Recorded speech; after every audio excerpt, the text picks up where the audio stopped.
Hi everyone. Today I'll be discussing You Are My Heart, written and illustrated by Marianne Richmond. Um, this is a beautiful picture book which explores the conditional love between a caregiver or a child and a child. And as we learn from Dr. Smolkin's discussion of Princess Furball, um, illustrations are just as powerful as the text. They carry meaning, emotion, and narrative structure. So in this video, I'll show you how Richmond's illustrations use iconic imagery, visual sequencing, and emotive color to work in harmony with the words. I chose this book, as you could tell, is very tattered and worn down.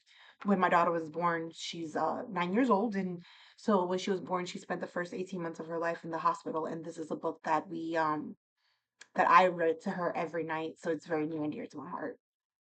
Um, so let's get to it.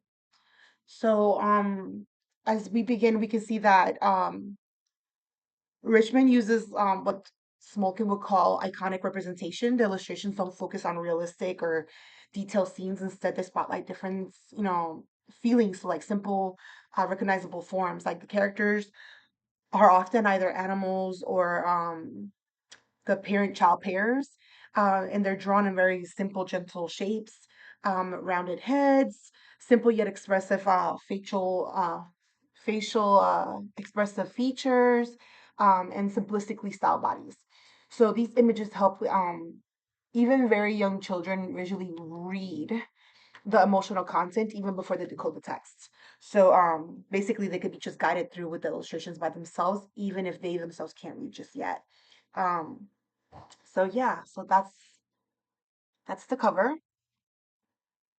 Now with this book, I found that color plays a huge role in this book. Kind of how Smolkin notes in Princess Furball how color sets the emotional tone. Here, Richmond uses soft watercolors, warm pinks, mellow yellows, and sky blues, which to me evokes a sense of comfort and warmth. So these choices reinforce the text's loving and reassuring tone. When the for example, uh, if we open up. For example, when we go in and and the words say, "Before you were born, my heart always knew I wanted to be a good parent to you." The accompanying image is flooded with like light and motion, which visually echoes the happiness, right? That the caregiver slash parent is talking about, which is a visual representation of the bright optimism and the future that the caregiver believes in. Um, so here we are.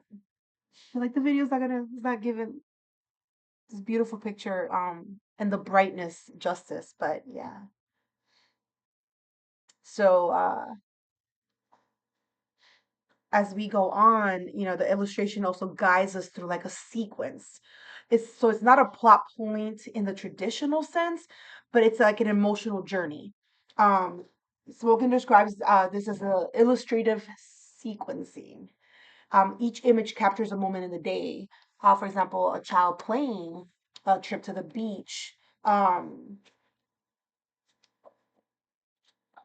In this instance, a special embrace, or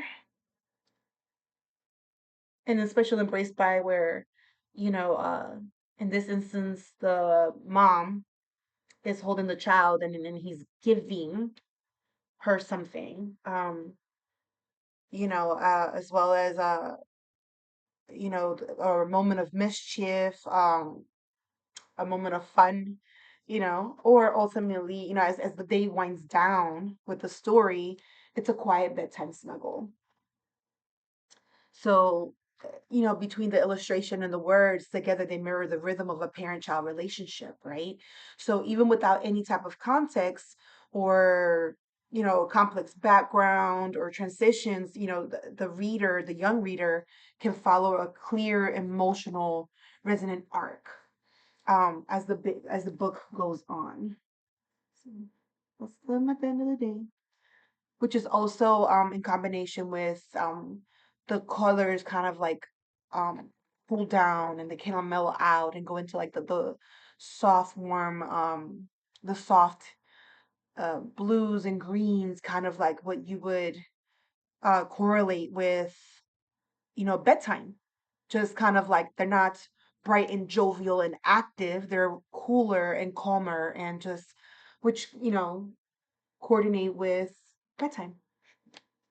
So, so to me, one of the most beautiful aspects of the book is the interplay between the text and the image. So the words don't just sit beside the picture, they're part of the visual experience. So let's go back. In some pages, the text flows along, like, for example, hold on. For example, right here, the text flows along the curve of the headboard, or when we flip over, it kind of goes and follows the direction the child is moving towards. Hold on. For example, hear how you're my giggle, and then funny faces, and then blow bubbles and jump puddles, and you see how the words kind of have movement to them, how they're, although aligned, they're slightly up and down, just kind of creating that bit of movement to replicate what the characters are doing, and run silly races. And so you see again movement within the words, which I think is amazing. And it can also be noted that certain words are colored in a bright, like, different hue. And at times even underlining the words. For example, in this case, you are my wonder. Um, or when we come here and it says, and you are my brave, when together. And although the word together itself is not highlighted as my brave, it's just that extra little hash. And how the words are old uppercase and, like I said, underscored by that same color, just trying to create that bridge of bringing them together. So underlining the words to emphasize what is most important to be taken away from the text. um, the differently colored words tend to match the atmosphere of the illustration to bridge their significance and importance as well. um, and as you can see, in this instance, the little girl that is being the brave little girl has the blue pants, and I feel like that kind of ties it in with the my brave and then the together underscore. Um, this placement and color choice creates unity between what we're seeing and what we're reading.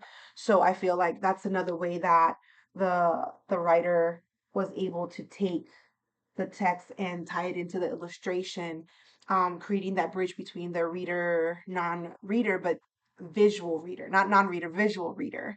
So I felt like that was really important to note.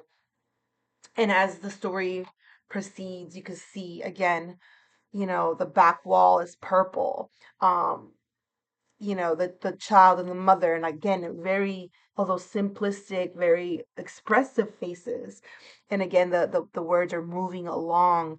And I keep mentioning the words because I feel like, especially in this instance, the text is very much so a part of the illustration, which you know helps create that bridge, again, between the reader and visual, the text reader and the visual reader.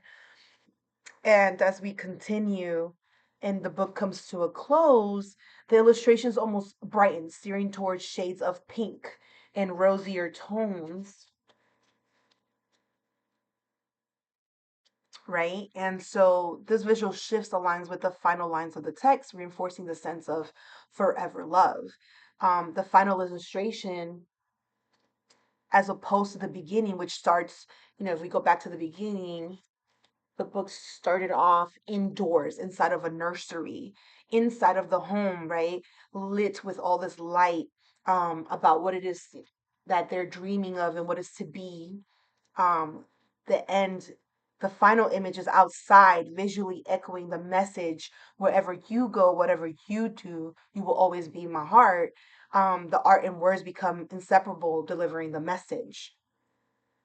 So to me, You Are My Heart is a powerful example of how illustrations in children's literature can function not just as decoration, but as essential narrative tools.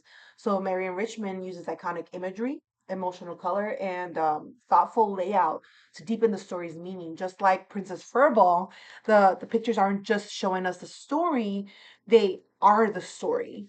So that is my description interpretation of "You Are My Heart." It's a beautiful story, and if you get a chance, I would definitely say give it a look see. And thanks for watching.